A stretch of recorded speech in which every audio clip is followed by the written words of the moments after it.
آپ ساری زندگی بھی لوگوں کو بتاتے دیتے رہیں کہ میں ایسا ہوں ایسا نہیں ہوں، تو پھر بھی وہ آپ کو وہی سمجھیں گے جو وہ سوچتے ہیں۔ تو لوگوں کے بارے میں سوچنا چھوڑ دیں۔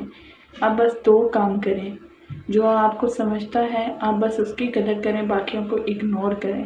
جن سے آپ کا روزانہ واسطہ ہوتا ہے یا رشتہ داری ہے، ان کو آپ چھوڑ نہیں سکتے، تو آپ بس یہ کریں کہ ان سے بدتمیزی نہ کریں، زبان درازی نہ کریں، تنہائی میں ان کی ہدایت کی دعا کریں۔ دوسرا کام یہ کریں کہ اللہ تعالیٰ کا ہو کر رہیں، عبادات، خلوص، محبت، ہر چھوٹی چھوٹی بات اللہ تعالیٰ سے کریں، اللہ تعالیٰ کو اولین ترجیح دیں۔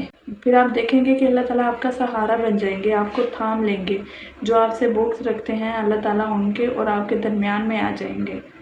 اللہ کے ولی کا بدلہ اللہ تعالیٰ خود لیتے ہیں، یہ بات میں نہیں کر رہی، یہ احادیث سے ثابت ہے۔ دوستی اس لیے نہیں کرنی کہ اللہ تعالیٰ آپ کا بدلہ لیں، بلکہ دوستی اس لیے کرنی ہے کہ مجھے ہر جگہ اللہ تعالیٰ کافی ہیں۔ وہ آپ سے محبت کریں اور آپ سے راضی ہو جائیں تاکہ دنیا اور آخرت دونوں سنور جائے۔ سمجھ رہے ہیں نا؟ یہ آسان نہیں ہوتا کہ آپ کی جڑیں کاٹی جا رہی ہوں اور آپ موم بنے ادھر ادھر پھرتے رہیں۔ جنت بھی تو لینی ہے، آزمائش تو برداشت کرنی ہی پڑے گی۔